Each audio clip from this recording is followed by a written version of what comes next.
Hello, Namaste, and once again, welcome back to Expert Institute. My name is Mansingh Rajput. तो my dear students, हमारा जो topic चल रहा है accountancy के अंदर वो चल रहा है पार्टनरशिप फर्म। तो पार्टनरशिप फर्म के अंदर ये आज हम एक नया कॉन्सेप्ट सीखते हैं जिसके अंदर accounting treatment of accumulated profit reserves and losses, तो उसके अकाउंटिंग ट्रीटमेंट क्या होगा। तो पार्टनरशिप चैप्टर बहुत बड़ा है और जो आज हम ये जो कॉन्सेप्ट सीखने वाले हैं वो आपके आगे फोर्थ कमिंग चैप्टर से admission of partner, retirement of partner, death of a partner and dissolution of firm सब के अंदर काम आएगा। तो चलिए जल्दी से स्टूडेंट समझते हैं ये टॉपिक है क्या ना।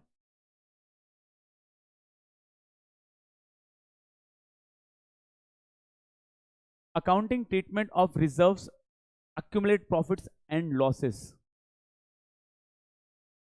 whenever there is a change or reconstitution in a firm के अंदर, पार्टनरशिप फर्म के अंदर कभी भी कुछ चेंजेस होते हैं। अब वो चेंजेस क्या हो सकते हैं वो पहले समझ लेते हैं। Change in profit sharing ratio among existing partner, partners के बीच में ही रेशियो का चेंज होना। Suppose A and B two partners were there, they have started business with ratio 3:2, मतलब जब उन्होंने बिजनेस स्टार्ट करा था, जब उनका रेशियो चल रहा था 3:2, बाद में after some time they decided कि भाई अब हमारा रेशियो हम इक्वल करेंगे। प्रॉफिट शेयरिंग रेशियो पहले चल रहा था 3:2 और बाद में उन्होंने इक्वल कर दिया, तो इक्वल विल बी 1:1, तो 1/2 एंड 1/2 हो जाएगा, हाफ हाफ हो जाएगा। यू कैन से अगर टू पार्टनर्स आर देयर, तो अगर रेशियो चेंज हो रहा है तो उसे हम कहते हैं change in profit sharing ratio among existing. Now see existing, existing मतलब पुराने पार्टनर, इसमें कोई नया पार्टनर आ नहीं रहा है और कोई जा नहीं रहा है। दूसरा रीजन क्या हो सकता है जब आपको इसका अकाउंटिंग ट्रीटमेंट करना पड़ेगा, admission of a new partner. अगर कोई फर्म में न्यू पार्टनर आता है तो भी हमें अकाउंटिंग ट्रीटमेंट करना पड़ेगा reserves, accumulate profits and losses का। नया पार्टनर का आना मतलब A and B two partners were there, नया पार्टनर सी आ रहा है, बोला भाई मैं भी आपके साथ फर्म में ज्वाइन होना चाहता हूं, तो उसे कहते हैं admission of a partner. Then retirement of a partner, retirement मतलब होता है कि कोई पार्टनर अगर फर्म छोड़ना चाहता है, वो रिटायर होना चाहता है, तो again you will have to do accounting treatment of reserves, accumulate profits and loss. Then death of a partner, death का मतलब हो गया कि किसी पार्टनर की डेथ हो जाना, तब भी आपको accounting treatment of reserves and accumulate profits करना पड़ेगा। अब अपन देखते हैं ये होता क्या, accounting treatment of reserves, accumulate profit and losses क्या होता है उसे भी समझते हैं। And dissolution of firm, dissolution मतलब होता है कि फर्म ही बंद हो जाना, फर्म क्लोज हो जाना, डिसकंटिन्यू करना कि भाई हमारा बिजनेस अब नहीं चल रहा है, लॉसेस हो रहे हैं, बिजनेस या पार्टनर्स के बीच में बहुत डिस्प्यूट हो रहे हैं, जम नहीं रहा है एक दूसरे को, म्यूचुअल अंडरस्टैंडिंग नहीं है, तो भाई फर्म ही क्लोज करना। तो ये रीजन हो सकते हैं जिसके वजह से आपको default, now default means what, without clear instruction आपको accounting treatment of reserves, accumulate profit and losses करना। चलो जल्दी से समझ लेते हैं accounting treatment of reserves, accumulate profit and losses है क्या।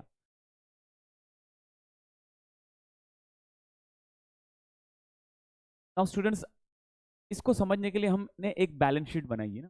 बैलेंस शीट आप जानते हो, balance sheet has two side, liabilities and assets. Now balance sheet का जो लाइबिलिटी साइड होता है उसे हम, इसमें जो भी आपके अमाउंट होते हैं वो आपके सारे के सारे क्रेडिट बैलेंस होते हैं, ये सारे आपके क्रेडिट बैलेंस होते हैं। और ऑन द एसेट साइड जो भी होता है वो डेबिट बैलेंस होता है। देखो balance sheet is not an account, ये एक फाइनेंशियल स्टेटमेंट होता है और एक बिजनेस की फाइनेंशियल पोजीशन रिफ्लेक्ट करता है। ये कोई अकाउंट नहीं होता कि उसके दो साइड होते हैं कि left hand side is debit side and right hand side is credit side. Balance sheet, balance sheet means what, balances, balances of liabilities and balances of assets, कि हमारे पास में एट प्रेजेंट क्या क्या लाइबिलिटीज है और क्या क्या एसेट्स है। तो ये बैलेंस, तो ये जो लाइबिलिटी साइड वाला होता है ये वाला क्रेडिट बैलेंस होता है, and on the asset side ये सारे आपके डेबिट बैलेंस होते हैं।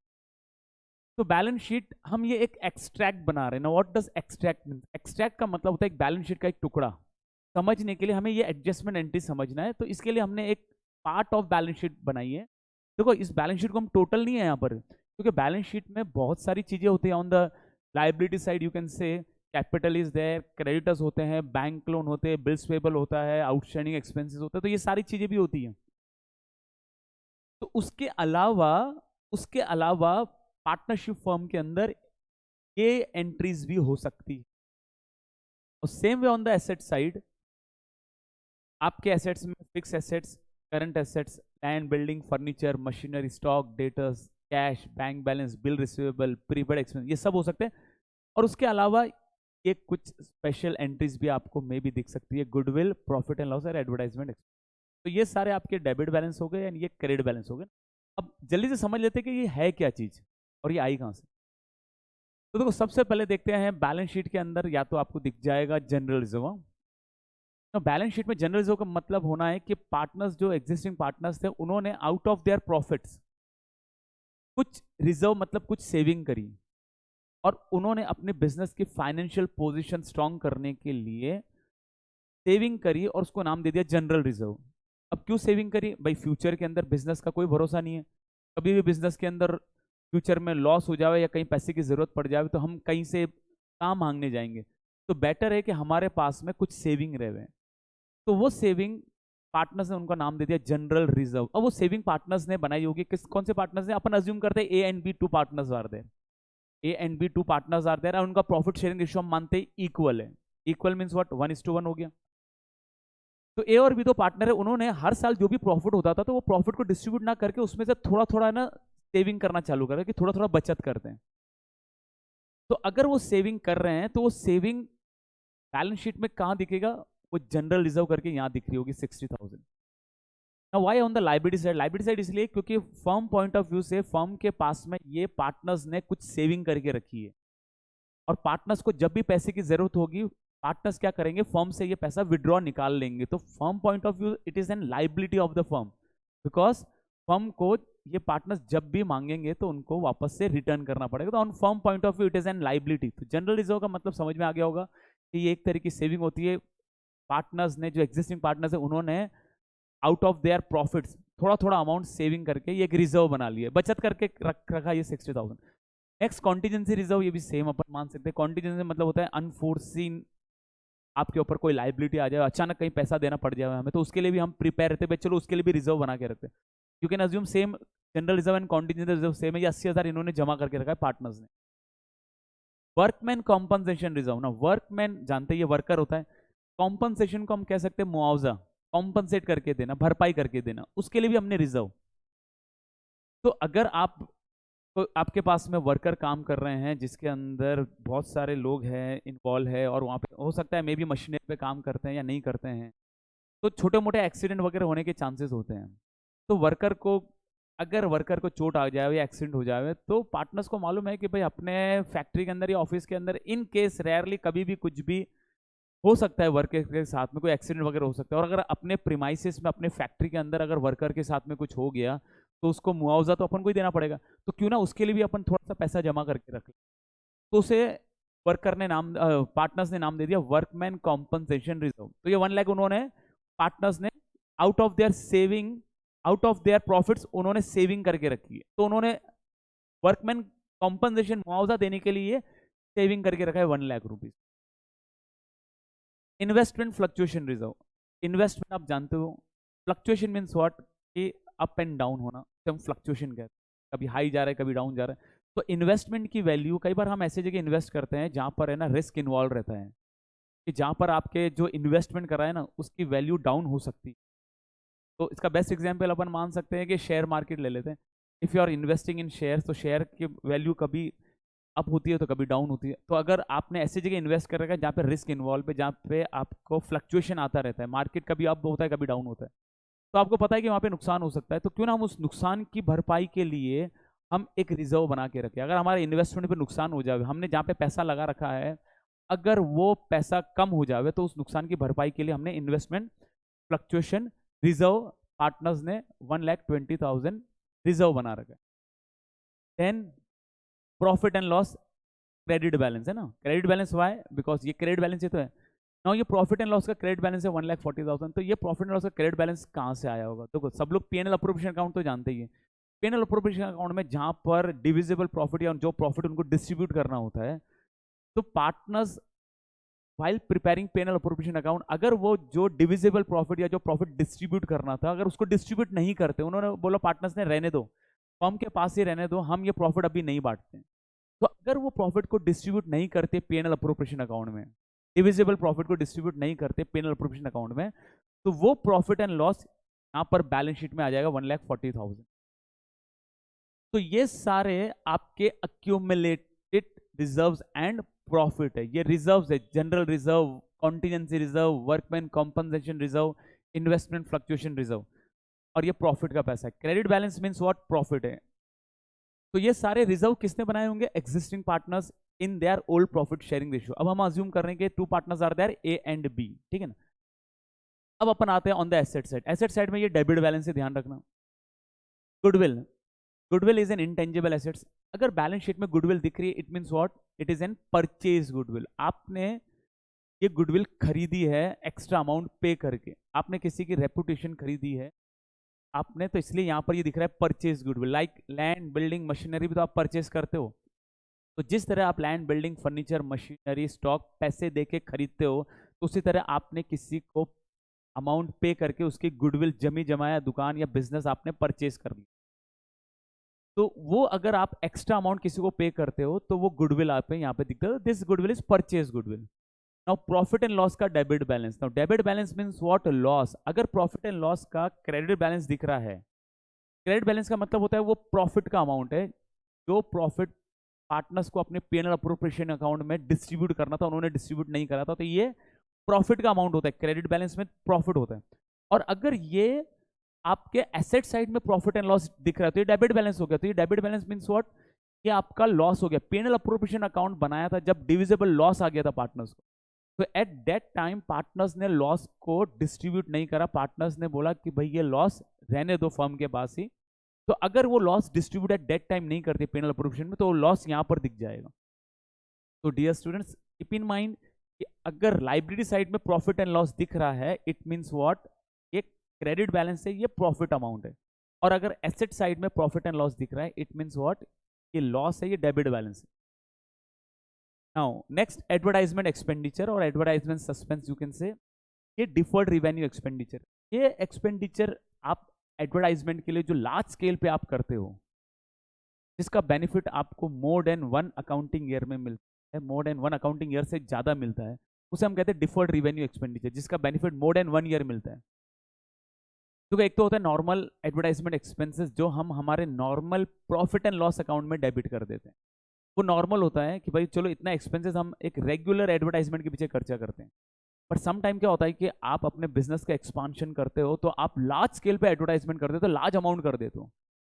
अगर आपने लार्ज स्केल पे एडवर्टाइजमेंट करा है तो वो एडवर्टाइजमेंट आपको पीएनएल में ना दिखा के उसको आपको एसेट्स में दिखाना है। वाई? बिकॉज आपको ये एडवर्टाइजमेंट एक्सपेंडिचर आपको धीरे धीरे इसको अपने बुक से राइट ऑफ करना होता है, हटाना होता है। क्योंकि अगर आप एक साथ एडवर्टाइजमेंट एक्सपेंडिचर का अमाउंट पीएनएल अकाउंट में डेबिट कर दोगे तो आपका उस साल का प्रॉफिट अचानक ही कम हो जाएगा और इसमें आप लॉस में भी चले जा सकते हो। तो अगर आप उसको एक्सपेंस वहां दिखा दोगे तो बेटर है कि हम उसको डिफर्ड रेवेन्यू एक्सपेंडिचर यहाँ पर दिखा देते हैं और इसको धीरे धीरे हम राइट ऑफ करेंगे। तो स्टूडेंट्स, एडवर्टाइजमेंट एक्सपेंडिचर पर ये वो एक्सपेंडिचर जो लार्ज स्केल पर आप करते हो, जिसका बेनिफिट आपको मोर देन वन ईयर मिलता है। तो मोर देन वन ईयर मिल रहा है तो आपने अगर एक्सपेंडिचर एडवर्टाइजमेंट के पीछे अगर आपने खर्चा करा तो आपको एक साल से ज़्यादा ही फायदा मिलने वाला है उस ऐड का। तो इसलिए हम उसको एसेट साइड में दिखाते हैं। तो ये सारे आपके है ना एक्सपेंसेस हैं, ये लॉसेस है। देखो, गुडविल के लिए आपने ऑलरेडी पे कर चुके हो, प्रॉफिट एंड लॉस का ये ऑलरेडी लॉस है, और एडवर्टाइजमेंट एक्सपेंस ये भी आप खर्च कर चुके हो। तो ये सारे आपके, यू कैन से कि ये सारे आपके एक्सपेंसेस एंड लॉसेस है और ये सारे आपके रिजर्व्स एंड प्रॉफिट है। अब इसका अकाउंटिंग ट्रीटमेंट पे आते हैं। देखो, सबसे पहले हमने क्या समझा था कि भाई इसको डिस्ट्रीब्यूशन और राइट ऑफ करने की जरूरत कब पड़ती है? अगर फॉर्म एग्जिस्टिंग पार्टनर्स में रेशियो चेंज हो रहे हैं, अगर admission of a new partner हो रहा है, अगर किसी पार्टनर कोई रिटायर हो रहा है, अगर किसी पार्टनर की डेथ हो रही है या फर्म डिसॉल्व हो रही है, तो आपको डिफॉल्ट इसके एडजस्टमेंट जनरल एंट्री करनी पड़ेगी। आपको इसकी जनरल एंट्री पास करनी पड़ेगी। आपको क्वेश्चन में कहीं क्लियर इंस्ट्रक्शन नहीं दे रखा होगा। जब भी आपके सामने बैलेंस शीट या बैलेंस शीट का एक्सट्रैक्ट होवे या आपको कोई क्वेश्चन होवे जिसके अंदर आपको बोला कि general reserve appear in the balance sheet at 60,000, contingency reserve in the balance sheet 80,000, तो आपको समझ जाना है कि ये रिजर्व्स वगैरह पार्टनर्स ने कोई स्पेशल पर्पस के लिए बना रखे थे। तो अगर फर्म के अंदर रिकंस्टिट्यूशन या चेंजेस नहीं होते ना, तो हमें कुछ भी करने की, छेड़ने की जरूरत नहीं है। ये पार्टनर्स जब चाहे इसका अकाउंटिंग ट्रीटमेंट मतलब जनरल एंट्री जब चाहे कर सकते हैं।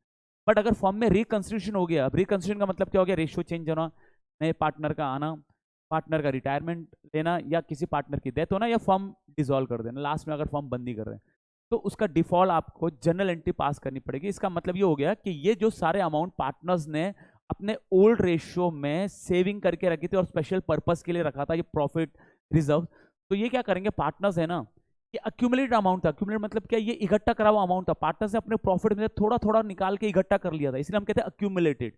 अक्यूमुलेटेड मीन्स इकट्ठा करा हुआ। तो अगर फॉर्म में चेंजेस हो रहे हैं तो पार्टनर्स बोलेंगे अरे भाई फॉर्म में चेंजेस हो रहा है, रेशियो चेंज हो रहा है, नया पार्टनर आ रहा है, पार्टनर के रिटायर हो रहा है, डेथ हो रहा है, फॉर्म बंद हो रही है, तो सबसे पहला काम हम ये जो रिजर्व्स हमने हमारे जो बचत करके रखा है इसको हम डिस्ट्रीब्यूट कर लेते हैं, इसको हम बांट लेते हैं। तो हमें वही देखना है, और ये लॉसेस है इसको हम हमारे अकाउंट के अंदर लॉसेस को बेयर कर लेते हैं, मतलब भुगत लेते हैं। तो चलिए स्टूडेंट्स देखते हैं हमें इसका करना क्या होगा। इसके आपको जनरल एंट्री पास करनी होगी। जैसे आप जनरल एंट्री पास करोगे तो ये जो बैलेंस शीट से रिजर्व्स एंड लॉसेस है ना ये हटते जाएंगे। तो चलो सबसे पहले देखते हैं general reserve. Now see listen guys, general reserve on liability side दिखेगा और जनरल रिजर्व क्रेडिट बैलेंस होते हैं। ये सारे जो बैलेंसेस होते हैं ना ये ध्यान रखना आपको, ये सारे क्रेडिट बैलेंस होते हैं और ये सारे डेबिट बैलेंस होते हैं। तो जनरल रिजर्व आपको दिख रहा है 60,000। अब ये जनरल रिजर्व किसने बनाया होगा, किसने बनाया होगा, ये जनरल रिजर्व किसने बनाया, ये general reserve old partners A and B, we are assuming A and B old partners are there with their ratio half half, मतलब इक्वल रेशियो 1/2 एंड 1/2 हो गया। अब अगर फॉर्म में रिकंस्टिट्यूशन होता है, चेंजेस होता है, तो पार्टनर्स क्या करेंगे, सबसे पहले इस जनरल रिजर्व को डिस्ट्रीब्यूट कर लेंगे। डिस्ट्रीब्यूट करना मतलब ये अपने अकाउंट में ले लेंगे। तो देखते हैं इसकी जनरल एंट्री क्या होगी। तो general reserve, contingency reserve, workman compensation, investment fluctuation, profit and loss, ये सारे आपके क्रेडिट बैलेंस है। तो at the time of general entry हमें सबको इनको डेबिट करते हुए चलना है। तो जल्दी से देख लेते हैं इसकी अकाउंटिंग एंट्री।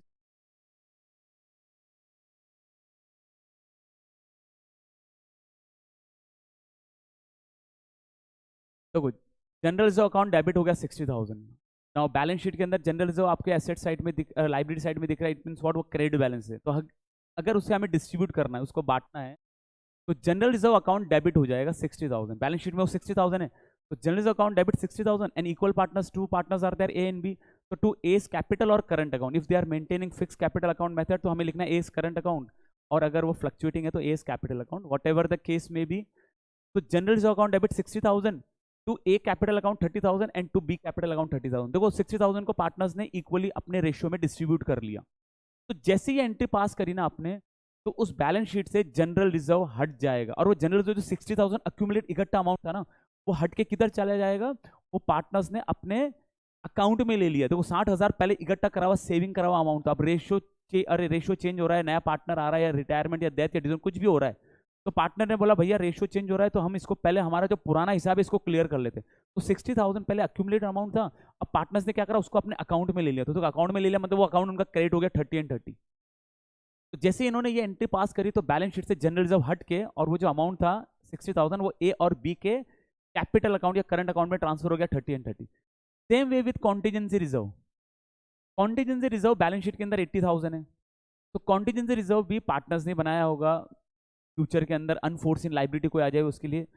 तो अगर फॉर्म में चेंजेस हो रहे हैं, रिकंसिडर हो रहे हैं, तो वापस से इसको भी डिस्ट्रीब्यूट करना है। तो contingency reserve 80,000 to S capital 40 and to B's capital 40। ये हम अभी अज्यूम कर रहे हैं कि रेशियो इक्वल है, जरूरी नहीं कि ऑलवेज रेशियो इक्वल होगा। अगर रेशियो 3:2, 4:3, 5:3 वट एवर, उस रेशियो में बढ़ जाएगा, बट हमेशा ध्यान रखना है ये ओल्ड पार्टनर्स ओल्ड रेशियो में डिस्ट्रीब्यूट करेंगे, ओल्ड पार्टनर्स ओल्ड रेशियो। तो देखो contingency reserve 80,000 to S capital and to B's capital 40 and 40। अच्छा, जैसे आपने ये एंट्री पास करी, इट मींस व्हाट, कि कॉन्टीजेंसी रिजर्व बैलेंस शीट से हट जाएगा, और वो एक अक्यूमुलेट अमाउंट जो रिजर्व का था वो हट के किधर चला जाएगा, पार्टनर के कैपिटल या करंट अकाउंट में 40 और 40 चला गया। ठीक है, नेक्स्ट आते हैं workman compensation reserve. Workman compensation reserve balance sheet में 1 लाख दिख रहा है। अब ये वैसा पार्टनर्स ने आउट ऑफ देयर प्रॉफिट थोड़ा थोड़ा सेविंग करके रिजर्व, वर्कमैन मतलब हमारे यहाँ पर जो वर्कर काम करते हैं उनके लिए रिजर्व बना के रखा था, भाई एक्सीडेंट हो जाए तो उनको देना पड़ सकता है, मुआवजा देना पड़ जाएगा, तो उसके लिए रिजर्व बना के रखा है 1 लाख रुपीज। अगर रेशियो चेंज हो रहा है, रिकंस्टिट्यूशन फॉर्म में कुछ भी हो रहा है, एडमिशन, रिटायरमेंट, डेथ डिसोल्यूशन, तो ये रिजर्व को भी पार्टनर ने अपने प्रॉफिट में से निकाल के रखा था, तो ये पार्टनर्स क्या करेंगे, इसको भी बांट लेंगे। अगर क्लेम नहीं है ना, क्लेम मतलब क्या होगा, किसी वर्कर को कुछ भी पैसा हमें नहीं देना है। अगर किसी वर्कर को कुछ भी पैसा नहीं देना है तो workman compensation 1 lakh to S capital और current account 50 and to B's capital current account 50, दोनों ने पार्टनर्स ने इसको डिस्ट्रीब्यूट, क्योंकि बनाया था पार्टनर्स नहीं ना, अपने प्रॉफिट में से थोड़ा थोड़ा सेविंग करके ये general reserve, contingent reserve, work में अपने प्रॉफिट में से तो निकाल निकाल के इन्होंने बनाया था। तो फर्म में चेंजेस हो रहे हैं तो पार्टनर से बोला भाई चेंजेस होने के पहले जो पुराना हमने रिजर्व्स प्रॉफिट से तो उसको पहले डिस्ट्रीब्यूट करते हैं। तो ये हम जो एंट्री कर रही है डिस्ट्रीब्यूशन की कहते हैं। तो 1 लाख को दोनों पार्टनर ने अपने ओल्ड रेशियो में बांट लिया, हम ओल्ड रेशियो इक्वल मान रहे हैं।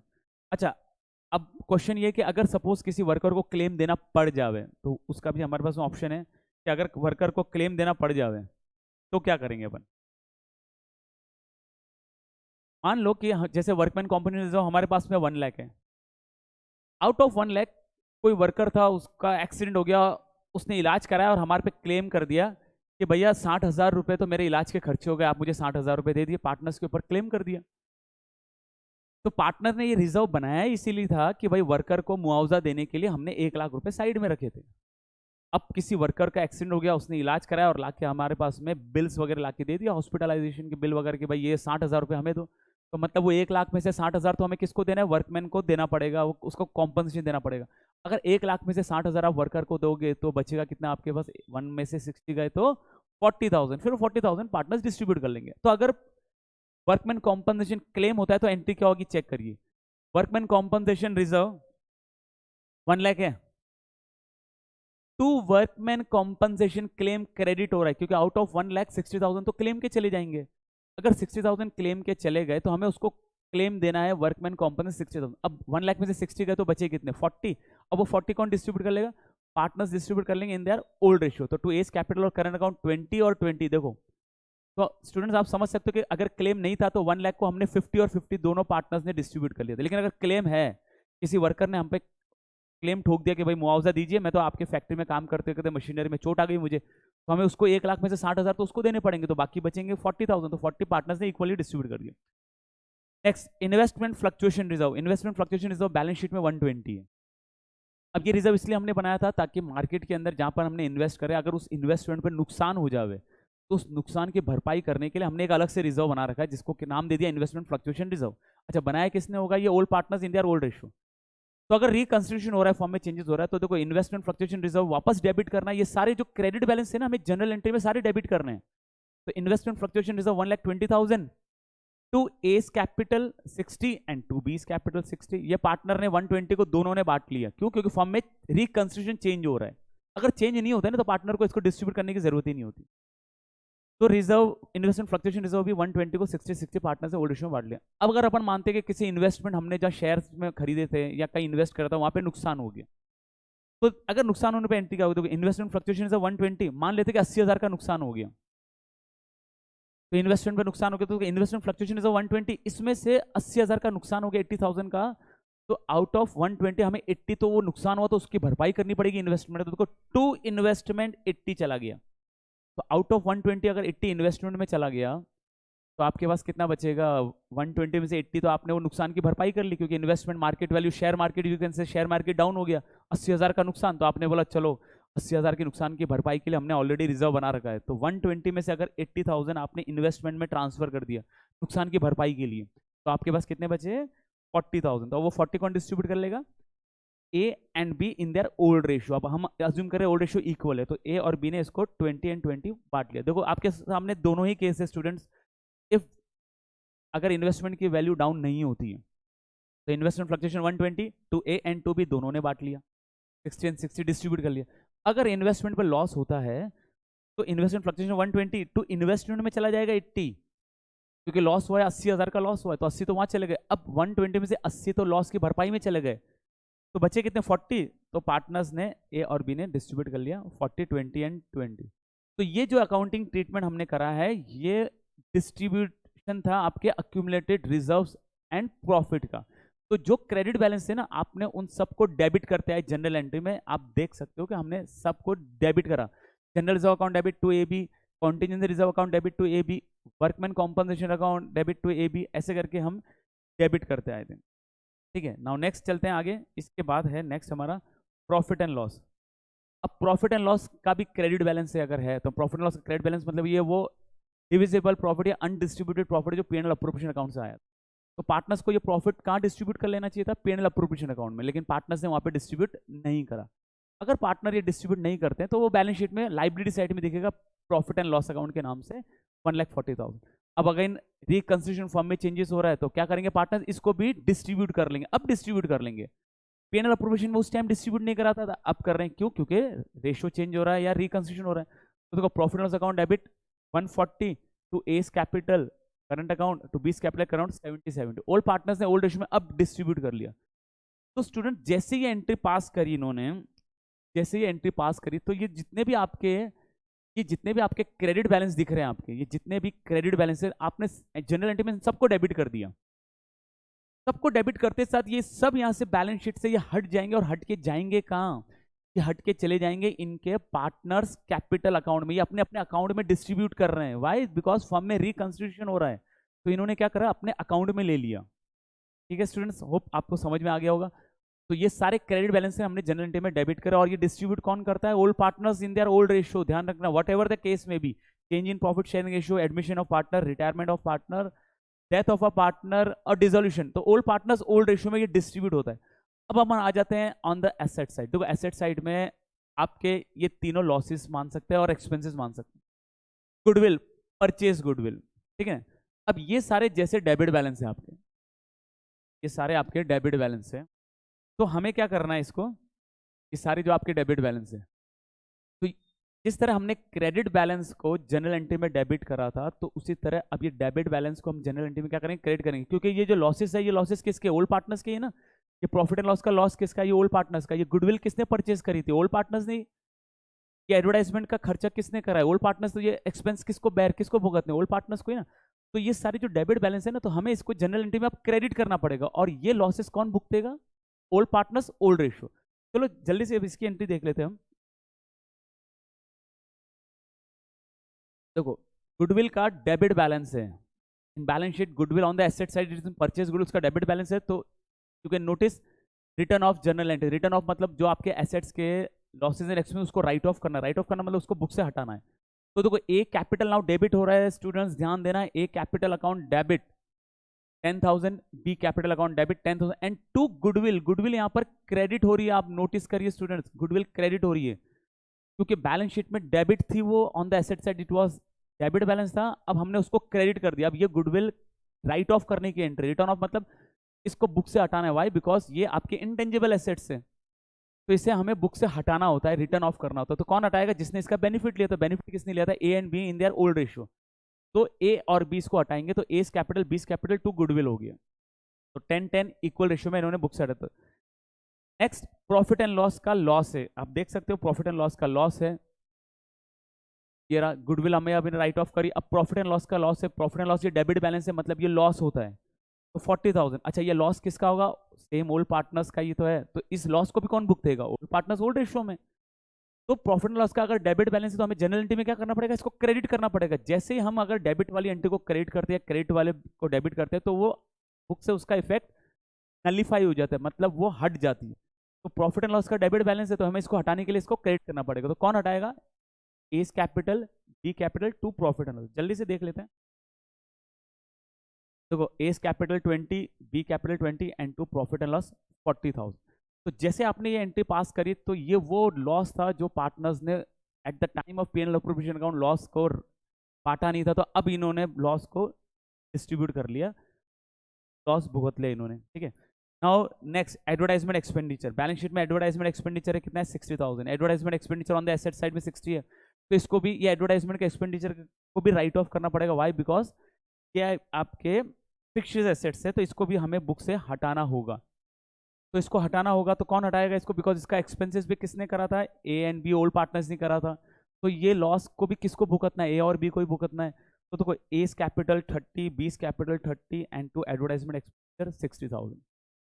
तो जो भी डेबिट बैलेंस थे, हमने उसको जनरल एंट्री में अगर आप नोटिस करोगे तो सबको क्रेडिट कर दिया। देखो ये सब क्रेडिट हो गए।